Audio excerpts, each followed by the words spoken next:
शायद अब तक के सबसे मशहूर अभिनेता गायक के.एल. सहगल अपने जीवन में ही एक लीजेंड बन गए।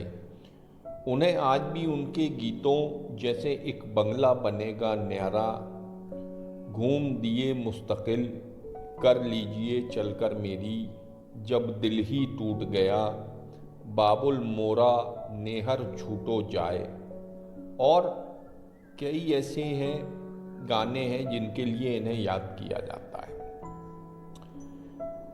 कुंदन लाल सहगल की आवाज़ और गायन शैली ने 1930 और 1940 के दशक में संगीत उद्योग पर गहरा प्रभाव डाला।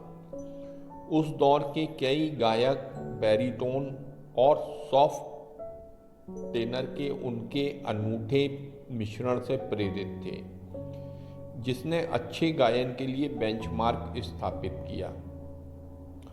1904 में जम्मू में पैदा हुए कुंदन लाल का पालन पोषण एक संगीत प्रेमी परिवार में हुआ।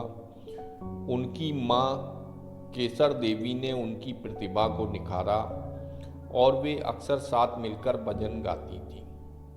बचपन से ही संगीत और अभिनय के प्रति जुनूनी, उन्होंने रामलीला नाटकों में भाग लिया, जिसमें अक्सर सीता का किरदार निभाया। उन्होंने अपने साथी संगीतकारों और भक्तों के साथ सूफी संत सलामत यूसुफ के डेरे में ठुमरी और गज़ल में अपने कौशल को निखारा। दूसरी ओर उनके पिता चाहते थे कि वो पढ़ाई करें और संगीत में अपना समय बर्बाद ना करें, जिससे वो एक सम्मानजनक पेशा नहीं मानते थे। अपने पिता की इच्छा के विपरीत उन्होंने स्कूल छोड़ दिया और रेलवे टाइम कीपर के रूप में काम करना शुरू कर दिया। उन्होंने शिमला में रेमिंगटन टाइपराइटर कंपनी के लिए टाइपराइटर सेल्समैन के रूप में भी काम किया। वे संगीतकार हरीशचंद्र बाली के साथ कलकत्ता आए, जिन्होंने उन्हें आर.सी. बोरल से मिलवाया, जिन्हें युवा कुंदन की आवाज़ पसंद थी। 1930 के दशक में उस समय के आसपास उन्हें बी.एन. सरकार के फिल्म स्टूडियो न्यू थिएटर्स द्वारा काम पर रखा गया, जहां उनकी मुलाकात पंकज मलिक, के.सी. डे और पहाड़ी सान्याल जैसे दिग्गजों से हुई।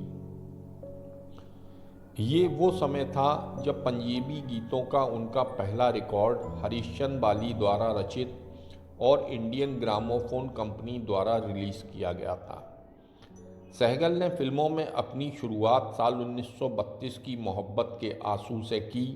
उसके बाद 1932 में सुबह का सितारा और जिंदा लाश से शुरुआत की।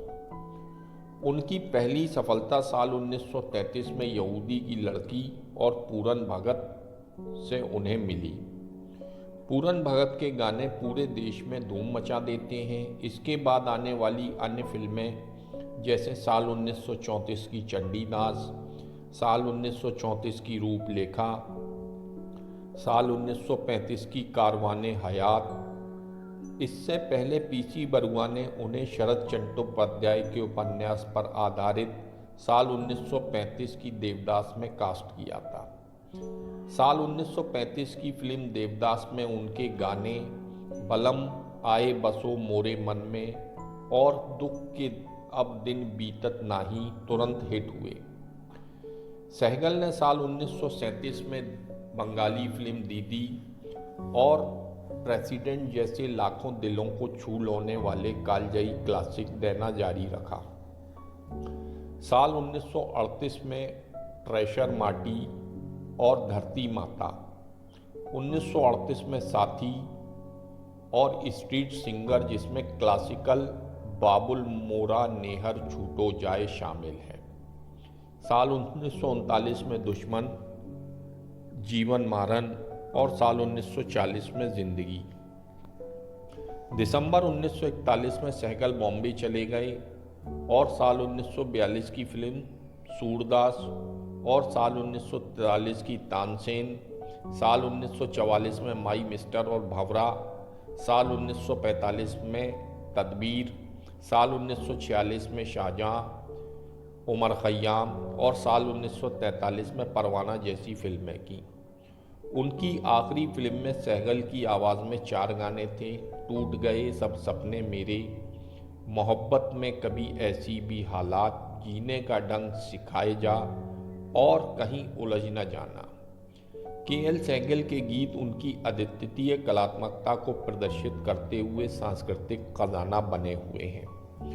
नौशाद साहब के साथ शाहजहां में उन्होंने गम दिए मुस्तकिल, कर लीजिए चलकर मेरी, जब दिल ही टूट गया और रफ़ी साहब के साथ मेरे सपनों की रानी जैसे गीतों के साथ अपना सर्वश्रेष्ठ काम किया।